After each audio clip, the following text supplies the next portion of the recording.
Buenas tardes, señorita Adriana. Buenas Nosotros tardes. somos estudiantes de quinto ciclo de la carrera de educación inicial. Le damos la bienvenida y esperamos que todos los datos y la información que usted nos brinde sea de mucha ayuda para cada una de nosotros. Bueno, muchísimas gracias. Muy Gracias, amable. Adriana. Entonces empezaremos con tu exposición, ¿ya? Listo, perfecto. Bueno, la saludo entonces desde Colombia. Me encuentro ubicada en la ciudad de Medellín. Es una de las ciudades más importantes de nuestro país y soy profesora o soy docente de la Corporación Universitaria Americana, así es como se llama la institución a la cual pertenezco. Nosotros tenemos el programa acá de licenciatura en Pedagogía de la Primera Infancia. Solo llevamos 4 semestres o 2 años con la carrera como tal, entonces todavía no tenemos los primeros egresados. Además de eso, cumplo la función de coordinación pedagógica de las prácticas que tenemos acá dentro de la carrera y pues hemos hecho un recorrido muy interesante. A nivel de educación, ya este año cumplí 18 años de ser docente. He tenido la experiencia de estar en todos los niveles de la docencia, desde preescolar o educación inicial hasta pues ya lo que ustedes ven de pregrado, inclusive la experiencia como docente de posgrado. Entonces ha permitido como que ese recorrido, esa construcción de mi identidad como maestra se base tanto en la teoría como en la práctica, que es un ejercicio bastante importante para nosotros los maestros, porque ya ustedes en el recorrido que están haciendo dentro de la formación académica del programa, ya se han dado cuenta que hay unas teorías hermosas, hay unos planteamientos muy idealistas o utópicos, y en la realidad de las aulas a veces hay una confrontación o un choque frente a esto.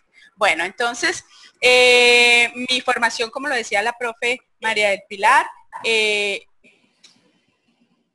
María del Pilar, no, ¿verdad?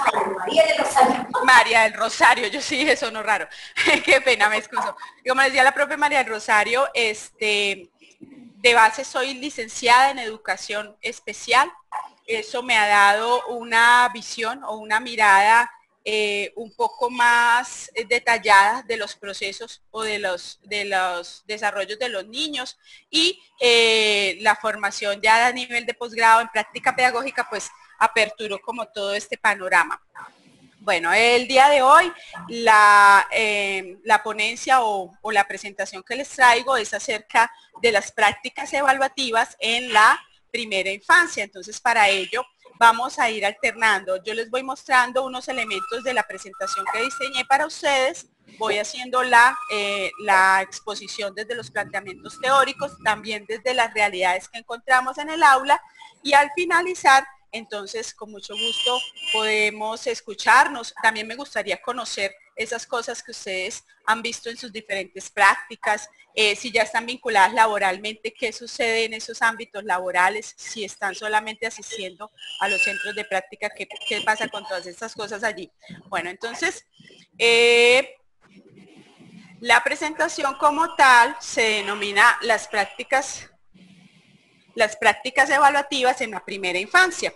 Ese es mi correo personal en caso de que ustedes tengan alguna información, inquietud o algo que quieran conversar conmigo, no solo conmigo, sino con mi institución y el programa que represento. Con mucho gusto nos podemos contactar.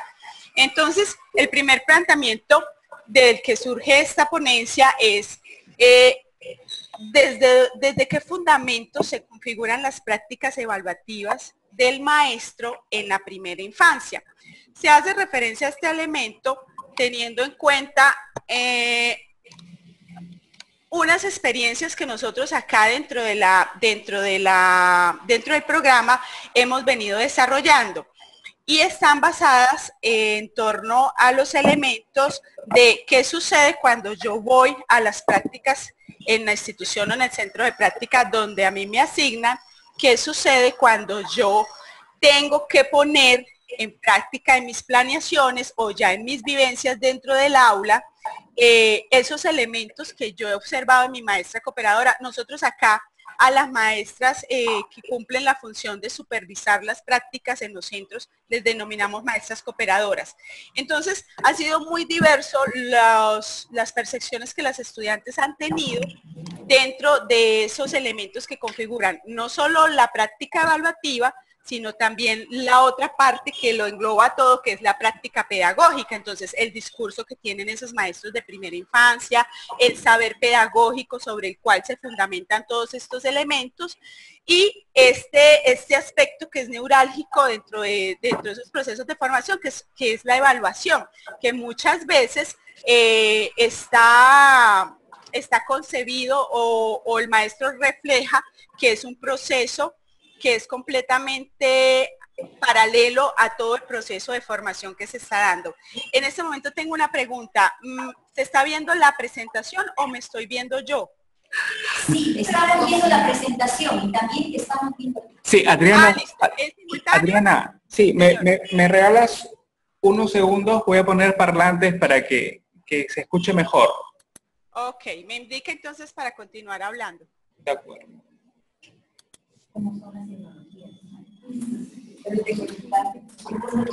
¿Me escucha? Sí, señor. A ver, yo no la escucho. Un momentito. A ver.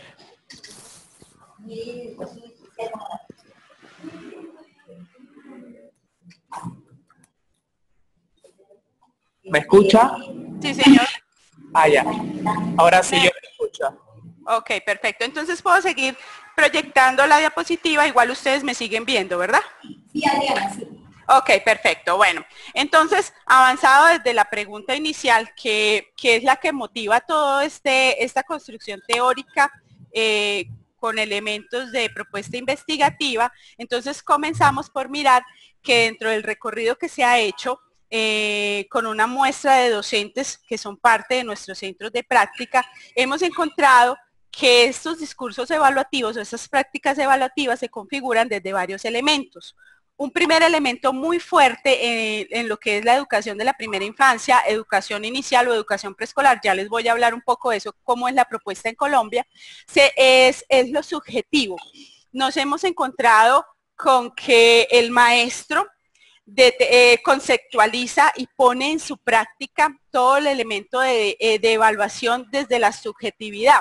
Entonces está dado desde las experiencias de vida que ha tenido en todo su recorrido a través de todo este periodo académico de formación. Eso implica, porque nosotros en algún momento reflejamos lo que hemos vivido en nuestra experiencia de preescolar, básica primaria, básica secundaria, en la universidad, así como también en el caso de los profesores que ya están en el ejercicio laboral, todas las vivencias que han tenido de su práctica dentro de las instituciones en las cuales forman parte, dentro de los grupos de los cuales ellos dirigen o funcionan como maestros de lúdicas. Los maestros de lúdicas vendrían a ser los maestros de apoyo de las áreas complementarias aquí en Colombia. Entonces, la subjetividad ha marcado una ruta o ha evidenciado, ha visibilizado esas prácticas evaluativas de los maestros. Entonces, están dadas, hasta el momento las hemos encontrado que están dadas desde las experiencias de vida, desde ese hacer. Después de ese hacer viene el saber, no viene antes ubicado, sino yo hago y sobre lo que hago voy reconfigurando y finalmente eso nos determina la forma como yo actúo, como yo pienso, como yo miro la dinámica o las relaciones que hay en el interior de mi aula, sea el grado que sea, en lo que concierne a la educación de la primera infancia.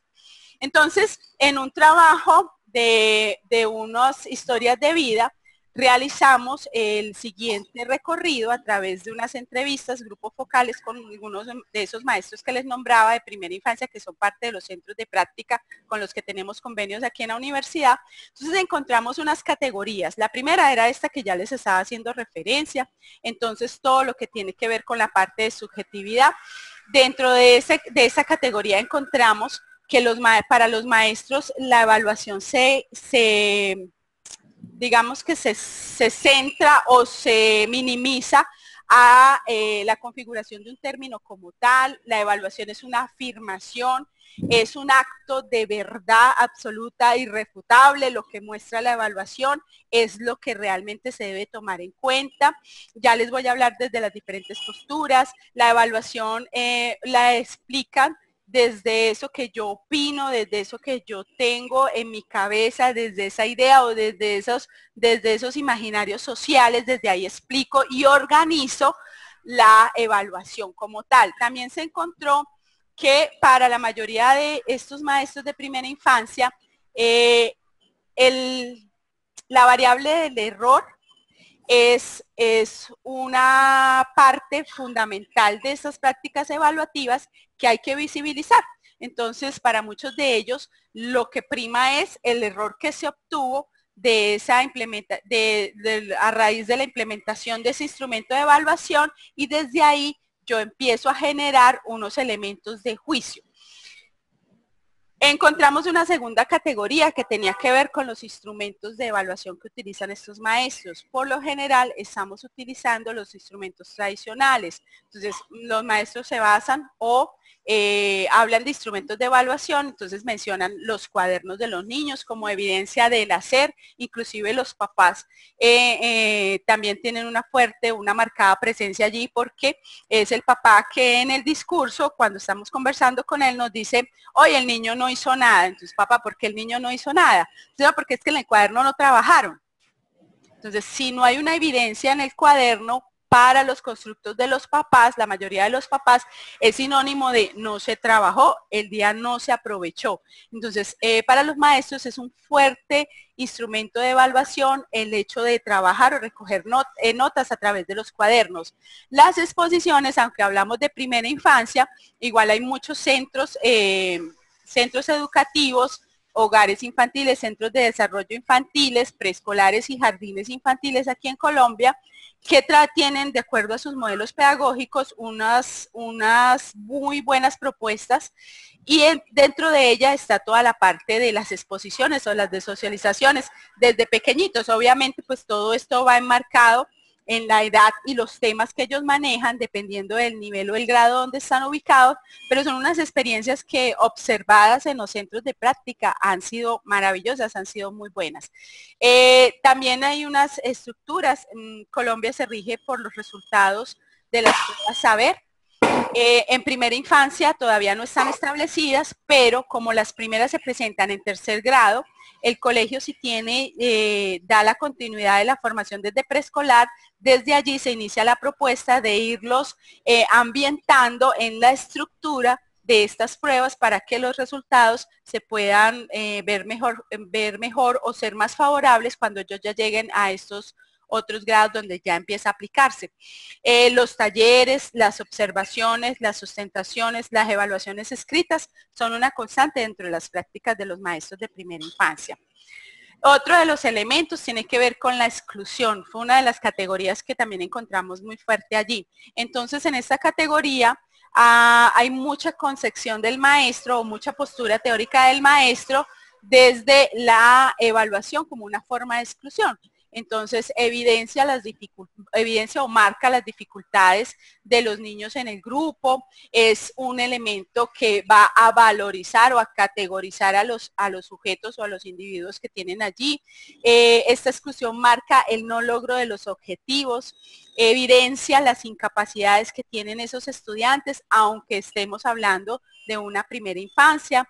Hablamos del acierto y el error y de la actitud que se asume cuando el niño o la familia, inclusive, porque es un evento que repercute hasta la familia. ¿Qué pasa con esa familia cuando el niño no lleva un producto de evaluación que sea favorable para él? Entonces es cuando vemos todas esas reacciones de los padres, cuando los padres se entristecen o se deprimen junto con su hijo, o en otras reacciones contrarias. Entonces vemos el papá enojado que hace el reclamo, que pide que se le justifique, que se le muestre, que se le argumente. Entonces todo esto es lo que genera estas prácticas evaluativas en unos niveles iniciales donde todavía no está la rigurosidad de lo que implica el acto de evaluación como tal. Bueno, otra categoría que se encontró es de considerar la evaluación como un dispositivo de poder. De por sí el rol del maestro socialmente siempre ha estado determinado como el maestro, el que organiza, el que determina, dependiendo de los diferentes modelos pedagógicos o de las posturas.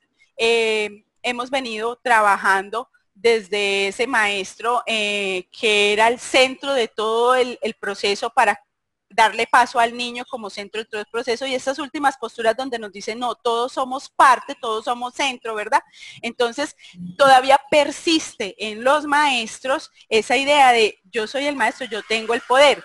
Es muy marcado encontrar dentro de los discursos de ellos que el docente es el que evalúa, es el que determina los ítems evaluativos, es el que emite los juicios de valor, eso es una decisión unilateral, es el que dice cuánto es el valor que se le asigna a cada una de las preguntas o de los productos que se van a recoger durante el periodo escolar o durante la actividad que se está trabajando, es quien determina y evalúa lo que falta, es el que explica dentro de las propuestas del salón, y es el que finalmente habla de quién es promovido, quién no. Básicamente para el caso Colombia, la preescolaridad por ley está determinado que no se pierde ningún grado. Hay que promover sobre el trabajo de la promoción. Los siguientes docentes deben empezar entonces a procurar hacer el proceso de nivelación. Eso no excluye al docente que está en el momento con los niños, porque igual debe rendir cuentas de todo este proceso de formación. Pero para el caso de Colombia, lo que es la preescolaridad, que está determinada, ya les voy a contar desde la ley 115, es específica en decir que los grados de preescolar no se pierden, no se repiten. Bueno, está la otra categoría que tiene que ver con las preguntas. Entonces, las preguntas siguen siendo elaboradas en el rigor, a pesar de que los contenidos cambian de acuerdo a las edades y los niveles de los niños. Seguimos trabajando en el valor de las preguntas. Esas preguntas, dependiendo de la complejidad y de la opinión del maestro, pueden tener un mayor o menor valor. Seguimos trabajando, seguimos apuntándole a las evaluaciones cuantificables, inclusive en un proyecto donde participé hace ya, yo creo que hace ya como unos 8 o 10 años. Era un proyecto con el Ministerio de Educación Nacional.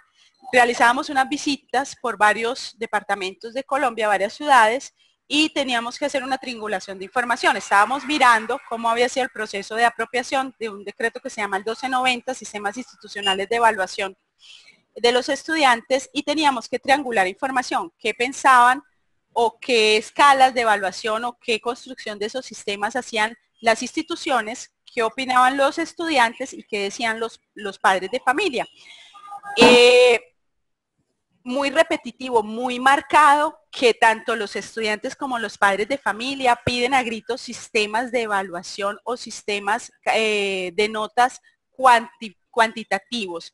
El número es un buen referente para controlar, para hacer seguimiento, para poder mirar un proceso de acuerdo a la perspectiva de los papás y de los estudiantes. Entonces, esto igual sigue marcado en muchos de nosotros, aunque la primera etapa de la educación, que es esta educación inicial o educación preescolar, tiende a generar unas propuestas que van desde lo cualitativo, pero seguimos amarrando, por decirlo de una manera, eso cualitativo con una nota que nos dé un panorama un poco más fácil para la ubicación de los papás.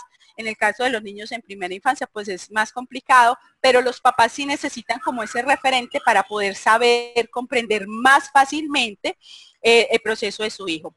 El otro elemento tiene que estar entonces va determinado porque es más importante mirar los productos o lo que yo obtengo a través de la pregunta que sobre las situaciones evaluativas o las acciones evaluativas o los procesos.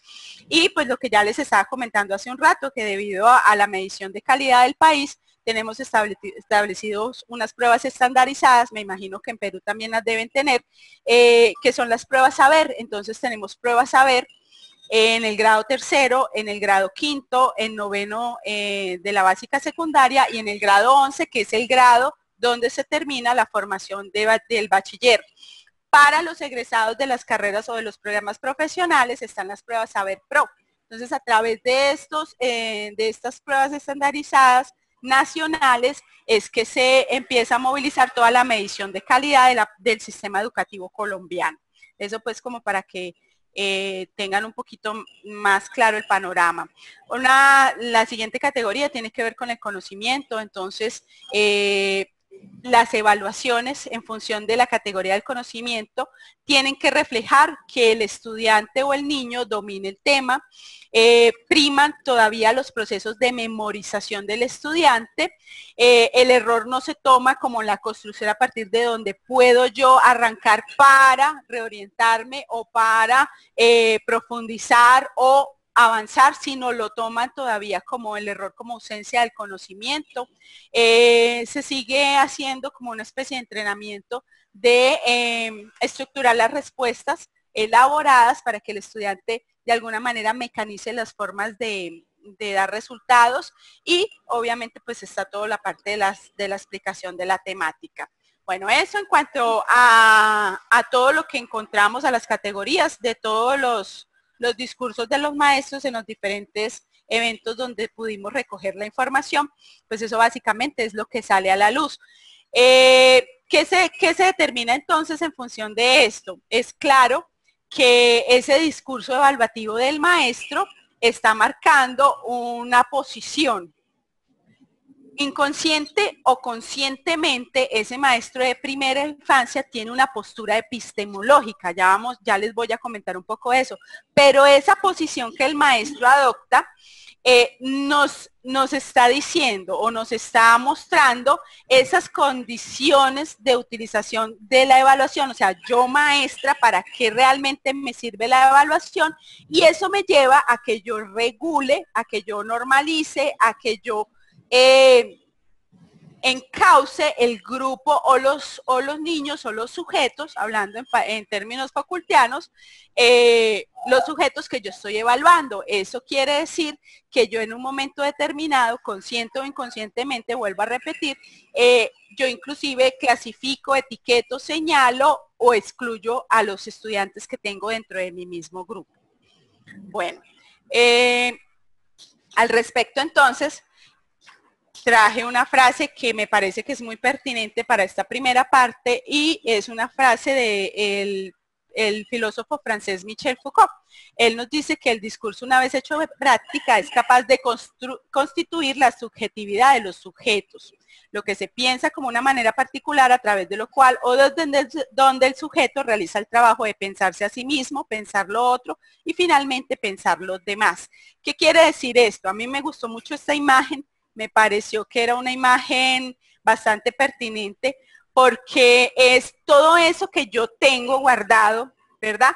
Que yo he adquirido por búsqueda pedagógica o de sustentos teóricos o sobre la práctica o sobre mi misma vivencia académica en los niveles donde yo he estado, ¿verdad? La influencia de mis profesores que yo recuerdo con cariño, aquellos que yo no recuerdo con cariño porque marcaron de alguna manera o determinaron mi estancia dentro de la institución, me permite a mí que yo todo eso que tengo guardado allí sea la manera como yo procedo, sea la manera como yo como maestro, bien sea en formación o maestro en ejercicio, yo hablo de mis procesos y de mis prácticas, en este caso de mis prácticas evaluativas y la manera como yo veo a mis estudiantes. Entonces, si mi configuración o mi conceptualización de evaluación es yo soy la maestra, yo tengo el poder, yo soy la que digo, yo soy la que señalo y digo, usted sí, usted no, pongo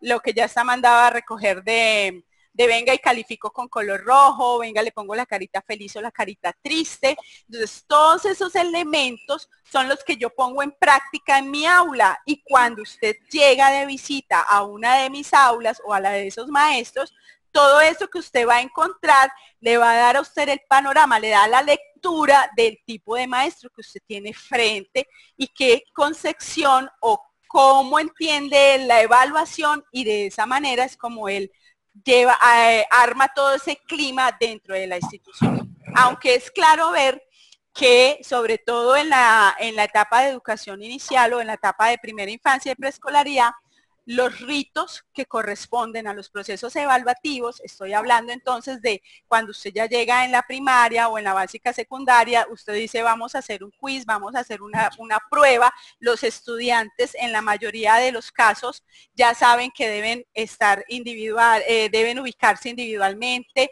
sin que se les diga muchas veces, saben que no deben mirarle al compañero, que no deben sacar, aquí se le llama estas ayudas o estos recursos didácticos minimizados que son las copias, la pasteleada, aquí en Medellín le hablan de pasteleada, que son esos elementos, los estudiantes cuando ya han tenido un recorrido escolar, ya comprenden todo este rito inmerso de que no hay que hablar en evaluación, yo no le puedo conversar a mi compañero, no le puedo preguntar al otro, no le puedo mostrar mi evaluación.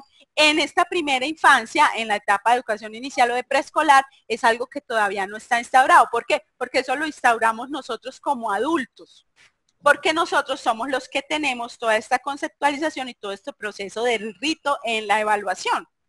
Entonces, eso es un elemento claro que todavía nosotros no lo vemos presente en las aulas de primera infancia, pero sí nos encargamos de ir realizando ese proceso de entregárselo al estudiante para que él lo apropie y lo incorpore en su inconsciente y sea una forma o un mecanismo donde usted dice evaluación y hasta la postura del cuerpo cambia para los estudiantes en los grados más avanzados. Entonces, definitivamente es claro que ninguna práctica evaluativa es neutra. Nosotros siempre tenemos, consciente o inconscientemente, una postura o una visión o una intención. Y eso depende de lo que ya les venía diciendo, de las experiencias que yo he tenido dentro del aula, dentro de las revisiones teóricas o sustentos, dentro de todo este proceso de ir a asistir a seminarios, congresos, comprar libros, escuchar conferencias a través de internet, escuchar a los docentes, de pronto participar en eventos o ser el artífice, ¿verdad? O la persona que marca todo el proceso en mi aula, entonces eso refleja definitivamente, no hay una práctica homogénea de evaluación o no es neutra, siempre de fondo tiene una intención. Que el maestro la vea claramente o no, eso ya es otra discusión, pero sí tiene un fondo. Entonces, desde el objetivo, nosotros a través de las diferentes discusiones y revisiones se ha encontrado que lo subjetivo es eso que el maestro tiene en su forma de ver las realidades, lo que él piensa, lo que es devenido desde su hacer o desde sus opiniones propias. Lo objetivo en el marco de las prácticas evaluativas está determinado desde el saber pedagógico del maestro, desde el discurso pedagógico y desde la práctica pedagógica.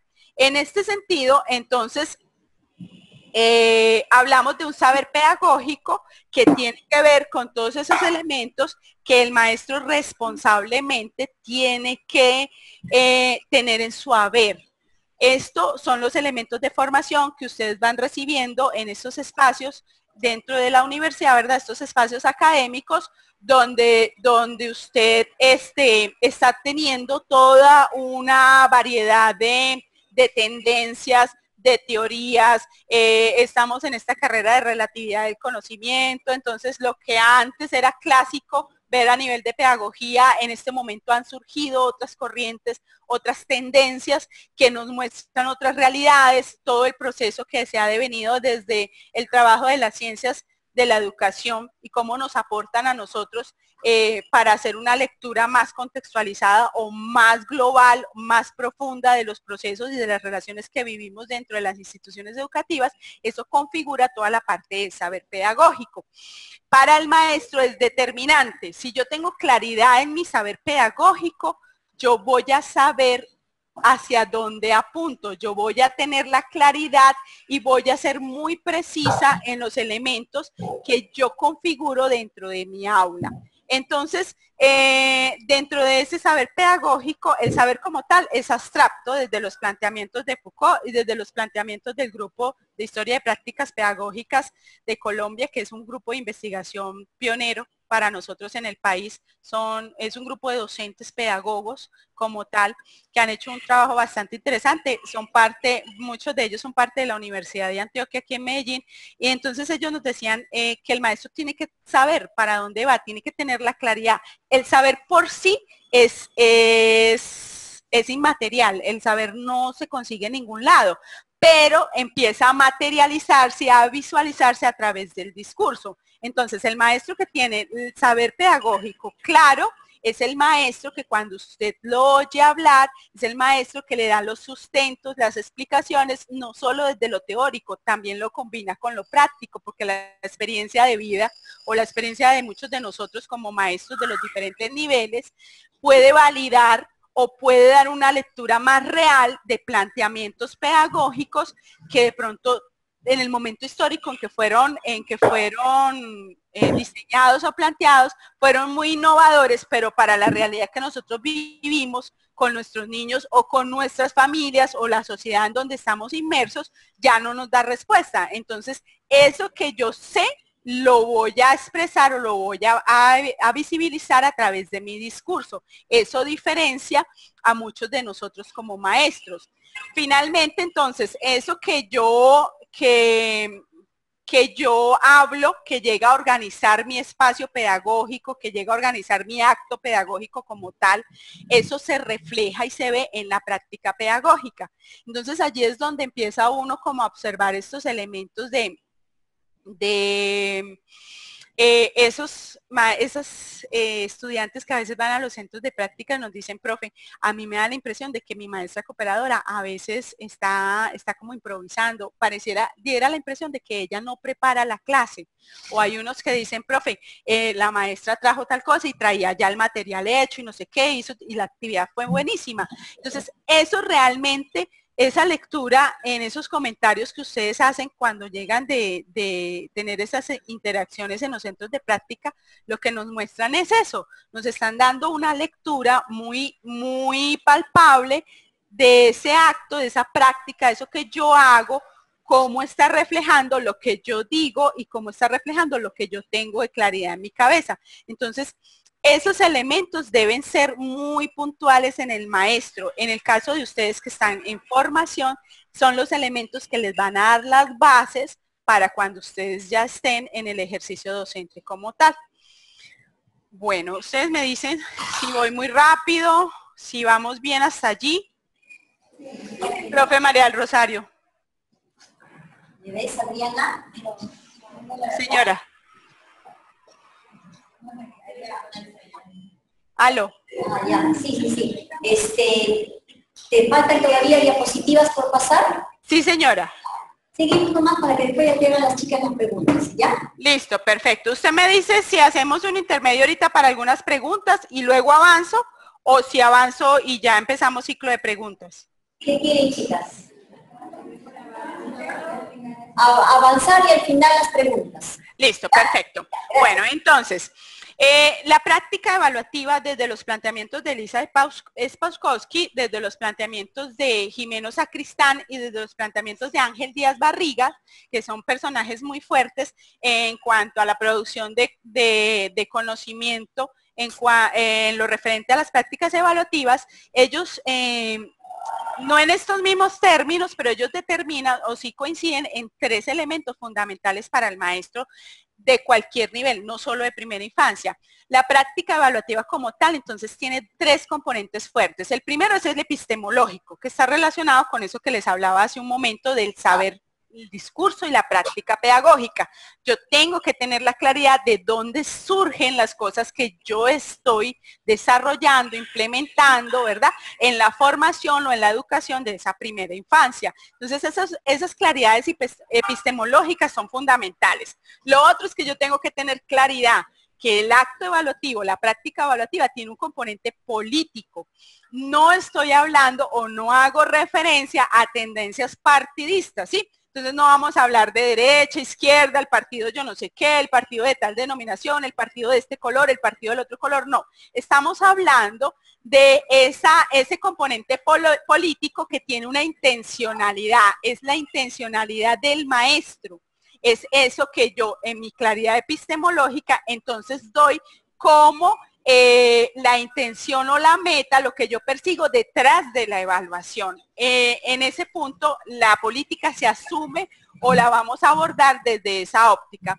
Y el componente ético pues tiene que ver con toda la claridad de lo que es el acto de evaluación como tal y eso que el maestro tiene en su deber ser y en su hacer. Entonces, en esos elementos, sobre esos tres bases, sobre estos tres componentes voy a desarrollar unos planteamientos.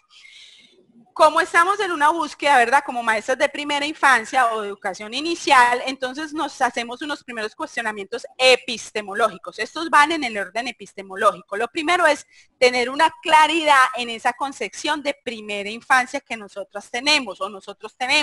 Tener la claridad de cuál es mi concepción, mi postura de evaluación, porque recuerde que el hecho de que yo quiera innovar o agarre tendencias, busque cosas en internet y me parezca que lo que yo armé es una propuesta innovadora, que eso no se había visto antes, de todas maneras eso tiene un peso histórico, tiene una connotación teórica de la cual nosotros de pronto no somos conscientes. Entonces todos estamos parados en una tendencia o una teoría de evaluación. Vamos a mirar qué pasa con eso. Y finalmente, tenemos que hacernos el cuestionamiento epistemológico por esa intención que tenemos a través de la evaluación.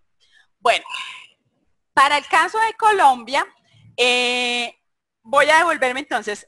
Vamos a empezar a abordar la claridad que el maestro de primera infancia debe tener en el caso Colombia, que es la experiencia que yo les voy a mostrar de lo que es la primera infancia. Entonces, todos nosotros debemos tener claro y debemos ser muy, de pronto como muy detallistas y cuidadosos en mirar qué es la primera infancia como tal o la infancia como tal en el discurso histórico no ha sido una variable constante. No todo el tiempo la infancia fue objeto de estudio ni tuvo la condición o las condiciones que tiene en actualidad. Entonces, así como para los demás países, en el caso Colombia, nosotros tenemos todo un marco normativo internacional, porque recuerden que todos estos elementos vienen dados desde ese discurso de globalización. Entonces es algo que aplica para todos, no solamente es importante para Europa o para Latinoamérica, no, son unas disposiciones que se dan a nivel mundial y que a cada país le corresponde la tarea de aterrizarlo, de materializarlo y de ajustarlo a las realidades de su país, de sus habitantes. Entonces, en el caso de Colombia, nuestro marco normativo de primera infancia está dado desde la Declaración Universal de los Derechos Humanos, desde la Convención sobre los Derechos del Niño, desde el documento de Educación para Todos, que es el marco de acción para las Américas, y de los objetivos del desarrollo del milenio, que son los objetivos de desarrollo sostenible que ustedes deben conocer. Entonces, todas las propuestas, todas las políticas, todo el trabajo que hacemos nosotros como universidades en las licenciaturas que tienen que ver con primera infancia, pues deben apuntar a estos elementos, porque es la demanda a nivel internacional a la que todos vamos a responder.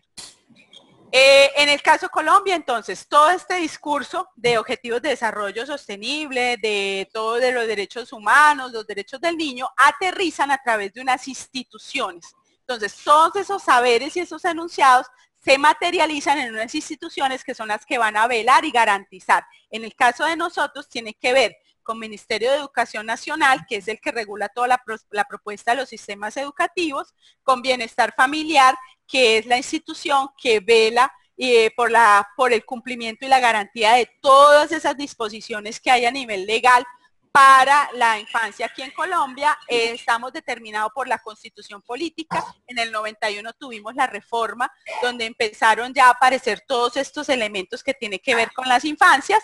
Tenemos la Ley General de Educación de 1994, la Constitución nos abre la puerta, la Ley General aterriza en el marco de educación todos los elementos y finalmente, dentro de las muchas normatividades que hemos tenido para poder implementar el discurso de primera infancia, nosotros contamos con una política pública de primera infancia que se llama De Cero a Siempre. Este es pues el marco de la Ley General de Educación, la Ley 115 de 1994, donde lo primero que se organiza para la primera infancia de Colombia es la educación formal, es la preescolaridad. Entonces, en los artículos que están allí señalados está todo el planteamiento y nos dice que para el caso de Colombia, hasta ese momento, solo se tenía como obligatorio para el nivel de preescolar un solo año de preescolaridad en los oficiales.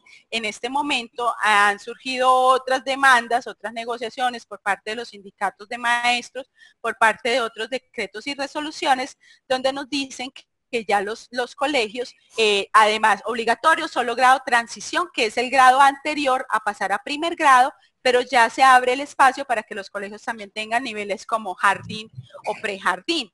En el caso, eso de las instituciones públicas. En las instituciones privadas, sí nosotros arrancamos toda la propuesta de educación formal desde el grado caminadores, el grado de párvulos, que vendrían sería la correspondencia de 2 años de edad, el grado de prejardín, que son 3 años, jardín 4 años, y transición, que son los 5 años. Bueno, para las determinaciones de esa infancia o de esa educación de esas infancias, nos hablan de que son los niños comprendidos entre la edad de 0 a 6 años y que tiene que ver con todo el proceso de desarrollo integral. Entonces, la normatividad nos marca los elementos sobre los cuales nosotros como maestros trabajamos, los componentes biológicos, cognitivos, psicomotrices, socioafectivos y espirituales. Este es todo el recorrido del marco normativo nacional, todas las leyes y todos los decretos, todos los documentos institucionales, todas las políticas que le dan soporte y materializan esa concepción de infancia que tiene Colombia en particular. Cada país pues desarrolla su sistema de bajar o de materializar todos estos elementos para garantizar esa búsqueda de velar por los derechos y los deberes de los niños. Bueno, en el marco, lo primero que les conté tiene que ver con la educación preescolar, que es la educación formal. El otro nivel de educación tiene que ver con la educación inicial, que no está comprendida dentro de lo que es todo el proceso de ley 115. Entonces, la educación inicial como tal está regulada o está marcada desde esas políticas públicas de 0 a siempre y tiene todo un juego de documentos teóricos que nos ayudan a delinear y a delimitar todo lo que hay que hacer en la parte de la educación inicial. Entonces son estas cartillas que les estoy mostrando acá, que están de libre acceso en internet, por si les interesa buscarlas, que tienen toda la fundamentación, los autores, las posturas.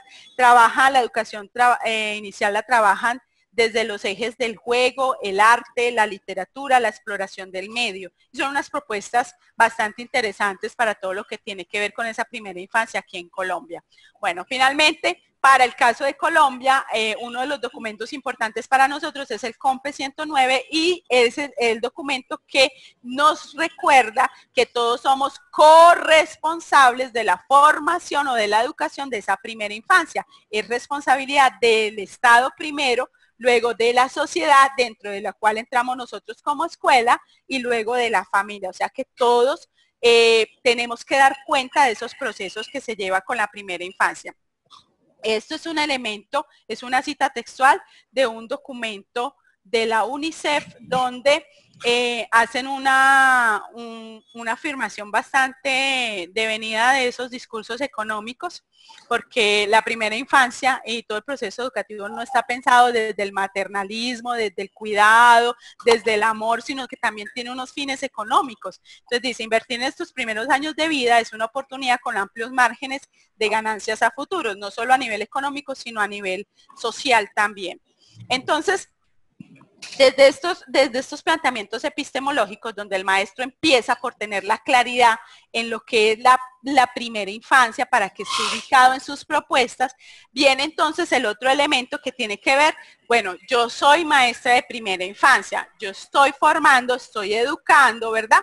Yo asumo mi rol va determinado de acuerdo al modelo pedagógico. ¿Cómo estoy yo ubicada o cuál es mi postura en cuanto al ejercicio de evaluación, a la práctica evaluativa? Entonces, ¿qué es para mí la evaluación? ¿Quién debe realizar o quién piensa la evaluación? ¿Para qué voy a evaluar y cómo lo voy a hacer? Dentro de esa búsqueda, entonces, nosotros empezamos a mirar qué es lo que tenemos en la cabeza sobre qué es evaluación. Podemos encontrar diferentes posturas. Una de ellas tiene que ver, por ejemplo, con la evaluación que es, desde los planteamientos tradicionales del examen que nos hacía Michel Foucault o Ángel Díaz Barriga en su libro del examen. Es un libro bastante interesante para leer. Desde esos planteamientos de Jimeno Sacristán, la evaluación es poder, es para poder controlar, es para vigilar, es para castigar. La evaluación es para excluir, como está en uno de los dibujitos allí. La evaluación es para organizar y armar las partes de un rompecabezas que ha estado históricamente fragmentado para que me dé una lectura global de ese contexto y una realidad de esos alumnos. Es un proceso de construcción. ¿Cuál es la definición o la postura que yo tengo frente a lo que en mi cabeza está claro como maestra en ejercicio o como maestra en formación de qué es la evaluación? Sobre esos elementos, entonces, tenemos todo un recorrido con unas posturas epistemológicas. No me voy a devolver desde el examen, que es lo inicial, sino que vamos a arrancar desde la evaluación como tal. Entonces, dentro de este breve recorrido de posturas epistemológicas, el término de evaluación como tal, de acuerdo a Jimeno Sacristán y a Ángel Díaz Barriga, surge en la segunda mitad del siglo pasado. Surge devenido de los discursos de la sociedad industrial. No surge propiamente de los discursos pedagógicos porque no viene desde las teorías pedagógicas, viene desde las teorías administrativas, ¿verdad? Y a partir de allí empezamos a hablar de ese término. Estos elementos nos han traído toda una búsqueda. Entonces empezamos a través de toda la postura que tuvo Tyler con la psicología cognitiva, ¿verdad? Que tenía una marcada orientación conductista a todos estos elementos de objetivos que teníamos que alcanzar. Luego pasamos por todo este proceso de mirar las pruebas o los test estandarizados, que eran todas las pruebas que medían el coeficiente intelectual del estudiante. Y luego tenemos una última tendencia o unas últimas posturas que están enmarcadas en la evaluación como proceso social. Como un proceso participativo, la evaluación auténtica, la evaluación formativa o la evaluación por competencias. Eso es como la última parte que tenemos aquí en la influencia. Es como la parte que viene desde los discursos ya de corte más ecológicos. Entonces, esto es como un resumen de todo lo que nosotros tenemos como sinónimos o como conceptualizaciones de lo que es la evaluación como tal. Entonces, los últimos elementos o los más marcados que hemos tenido a nivel de evaluación, no de examen, son los que tienen que ver con estas prácticas evaluativas, que son las que más hemos venido encontrando a través de los diferentes ejercicios investigativos o las revisiones bibliográficas, y están enmarcados básicamente en estos 4. Hay muchos, pero depende de la postura teórica desde donde usted se ubique, pues las va a encontrar.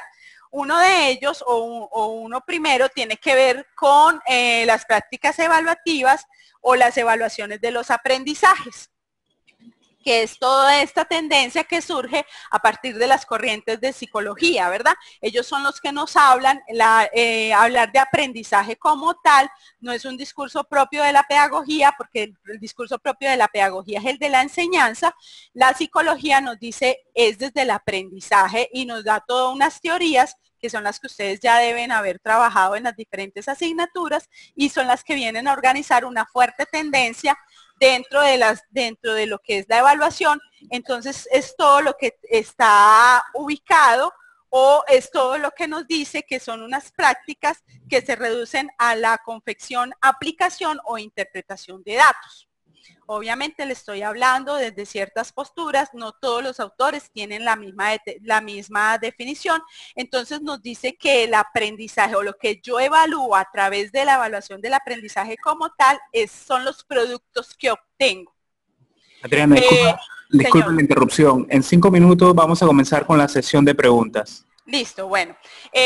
Ya viene la otra tendencia, que es todo lo que tiene que ver con la evaluación formativa, que es todo lo que viene desde las corrientes de la sociología y pues el padre del término de evaluación formativa como tal es Scriven. Entonces es todo lo que tiene que ver con ese saber, ese hacer y ese ser del estudiante.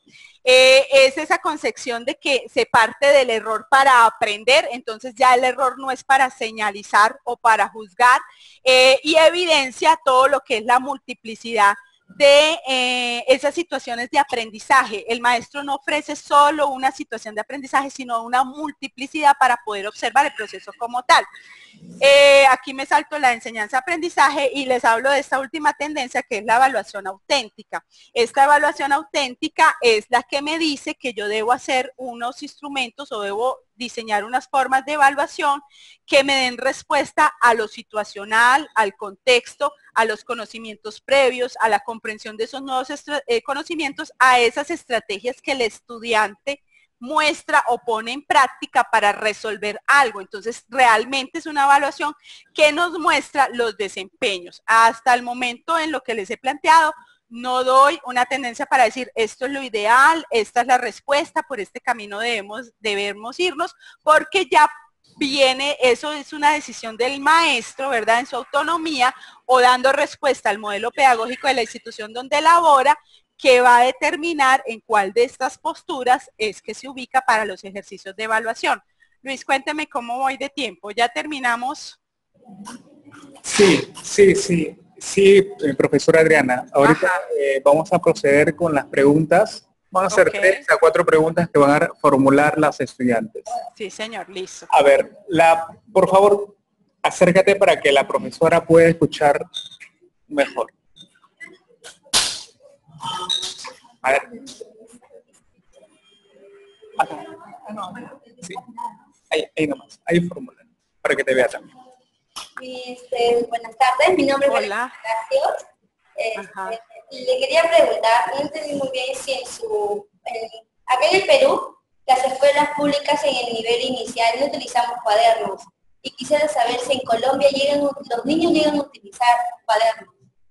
Bueno, acá nosotros tenemos, en el caso de Antioquia, tenemos una propuesta que está liderada por Buen Comienzo. Buen Comienzo está ahorita promoviendo sacar de las aulas las fichas, los cuadernos, toda esta parte que es como muy de trabajo instrumental, para darle prioridad a esas cartillas o a esos ejes que les estaba yo dando a conocer algo hace un momento cuando yo les hablaba de la exploración del medio, del arte, el juego. Entonces, ¿para qué? Para que a través de lo situacional, de lo contextual, el niño pueda aprender de mejor manera. ¿Por qué? Porque el maestro, por comodidad, en algunas de las propuestas de las instituciones tiende a minimizar o atomizar la propuesta a través del trabajo de mesa. Entonces, el trabajo de mesa se reduce a las fichas, al papel, al cuaderno, y pues eso es lo que se está buscando allí, que más o menos sería el camino o la ruta que están trabajando ustedes allá en Perú. Exacto. Acá en Perú también tenemos, como las escuelas estatales más que las públicas, tienen como que algo definido en la metodología que utilizamos para los niños. Y allí en Colombia, las escuelas públicas tienen una metodología única o es variado por escuela. No.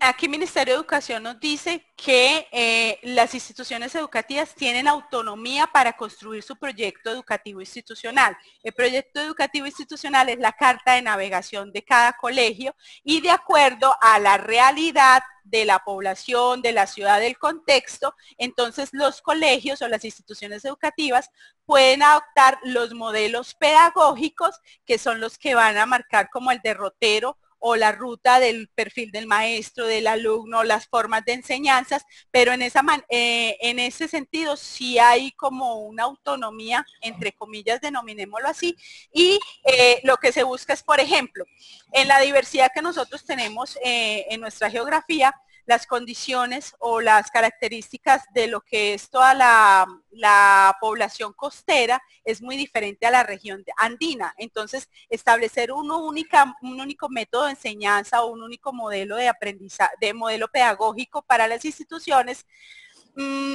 golpea las características propias de esas condiciones sociales, culturales, económicas, y por eso el ministerio dice no, cada quien lee su contexto y de acuerdo a su contexto propone unos modelos o unas metodologías que le den respuesta a esa situación que tiene. En ese caso, Colombia Funcional es así.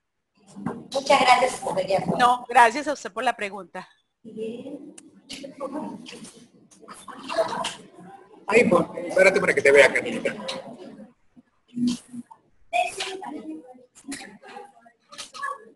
Espérate acá para que te pueda ver. Buenos días, profesora. Mi nombre es Suivaldi. Hola. Estaba acorde a su modelo de evaluación. Usted dice que evalúa cuantificablemente, pero con respecto en relación con los padres, si mi niña sacó 18, supongamos aquí el nivel de evaluación es de 0 a 20. Allá en Colombia no sé cómo es el número de evaluación, pero si supongamos aquí un 18 para mi niño, ¿qué significa un 18 para mi niño? ¿Qué significa? Bueno. ¿Qué ha logrado?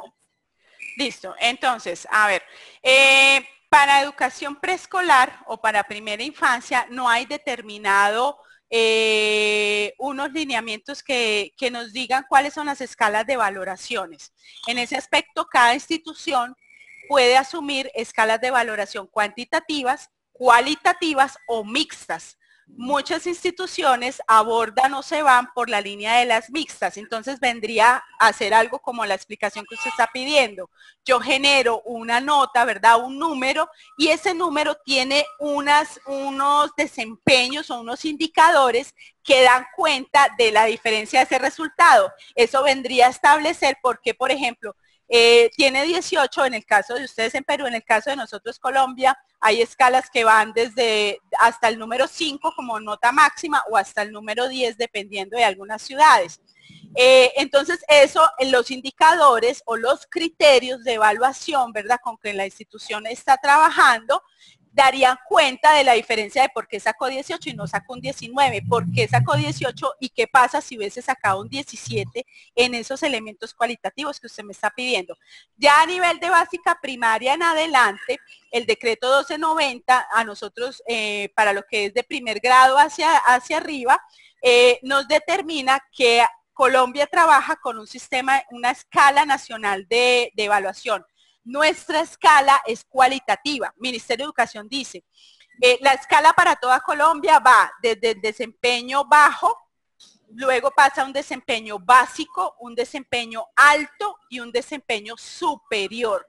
Cada desempeño tiene unos criterios que dan cuenta de por qué y justifican por qué el estudiante está en ese desempeño superior o por qué está en un desempeño bajo, qué es lo que le está faltando, cuáles son los procesos que no ha consolidado, y sobre eso todas las instituciones de preescolar, básica primaria, básica secundaria, media diversificada deben hacer una conversión para que cuando el estudiante se traslade a otras ciudades del país no tenga problema con la escala.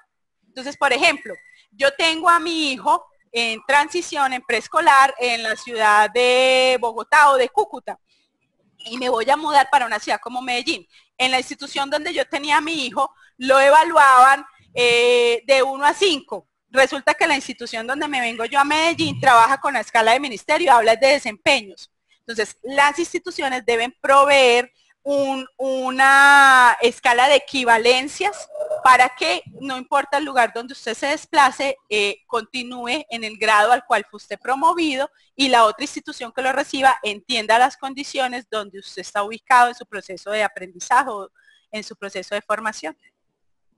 Muchas gracias. No, de nada. La última pregunta. Buenas tardes, mi nombre Buenas tardes. es Bravo. Ya que usted estaba diciendo cómo nos va en nuestras prácticas, alguna pregunta relacionada a ella, nosotros estamos en prácticas 1 y está justo en la conversación con una docente que participo, me comentó sobre la expresividad de los niños, un tema que se ha tocado en las primeras diapositivas, ¿no? Y mi pregunta va en torno de en Colombia, en qué parte de la evaluación se toca la expresividad del niño, ya que usted me dice sobre la socialización que tienen los niños, ¿en qué parte se tocaría esta evaluación, ¿no? Y cómo se desarrollaría? Bueno, primero, eso atiende a esos elementos epistemológicos que yo les decía. Entonces, si la maestra tiene la claridad de esos componentes, dentro del instrumento de evaluación o la situación evaluativa que va a confeccionar para mirar estos elementos, tendría que tener en cuenta un elemento como la expresión, la exploración, la imaginación, la creatividad, la resolución de conflictos, la capacidad o la competencia comunicativa, ¿verdad? La capacidad de generar o formular preguntas, que son las competencias que en la actualidad nos están exigiendo a nosotros desde la formación de la educación inicial. Entonces, ¿qué se haría en ese caso?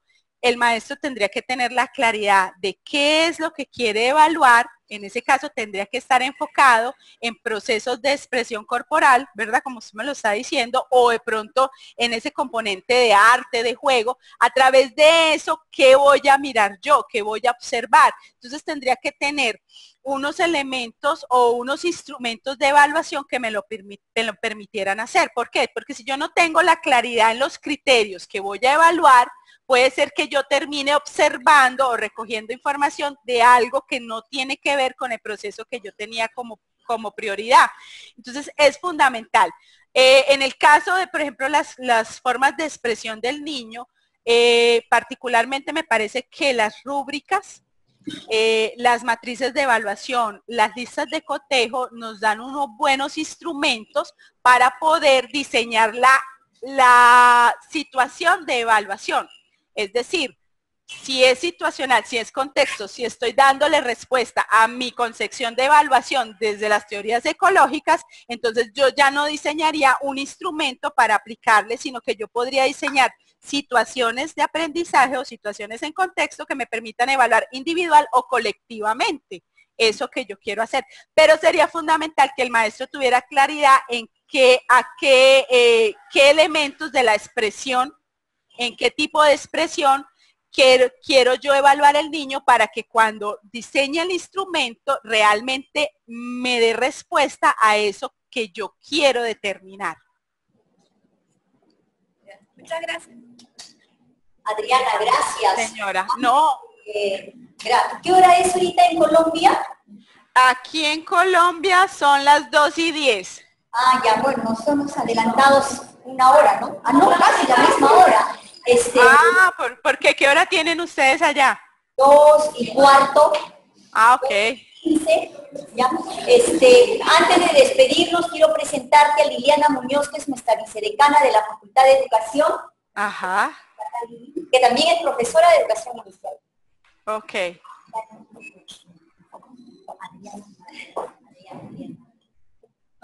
Hola, Adriana. Hola, ¿cómo está? Qué gusto. Un placer también conocerla, Liliana. ¿Cómo me le va? Bien, acá con bastante expectativa. Ajá. Porque hay de conocer también otras experiencias, lo que ustedes están haciendo por allá. Si bien es cierto, el enfoque teórico es uno solo, pero bueno, cada uno de los contextos donde nos desarrollamos vamos incorporando cosas nuevas y adaptándolas también, ¿no? Sí, señora. ¿No? Entonces, espero que las chicas hayan tomado nota de todo lo que tú les has dicho. Bueno, y ya estaremos seguramente en contacto nuevamente y reitero mi agradecimiento.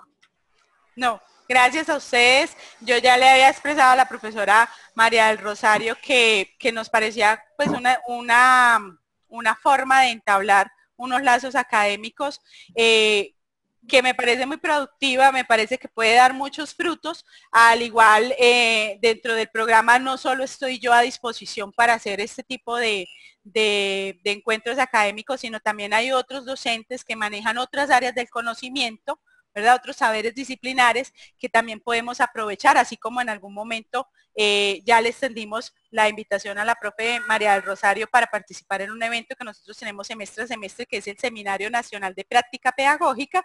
Entonces vamos abordando diferentes temáticas, están los cursos. En este momento para nosotros la actividad académica termina este sábado.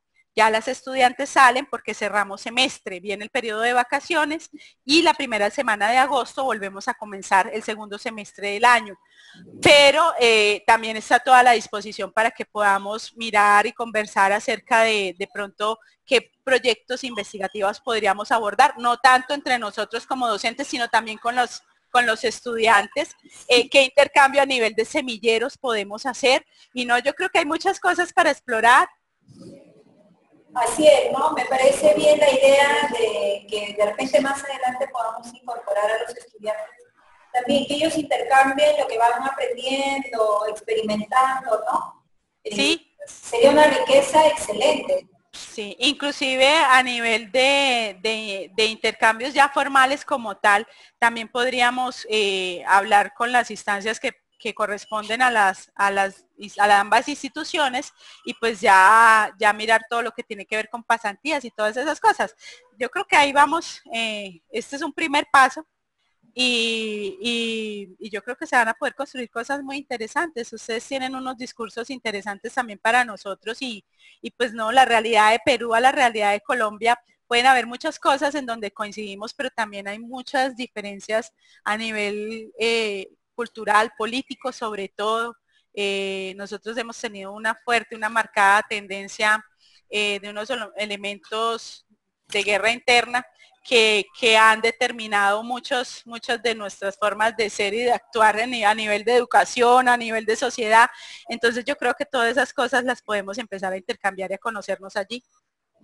Así es, entonces te reitero mi agradecimiento y te estaremos haciendo llegar también una carta donde expresamos nuestro agradecimiento por estos momentos que has compartido en nuestro campo. Sí. Bueno, muchísimas gracias a ustedes.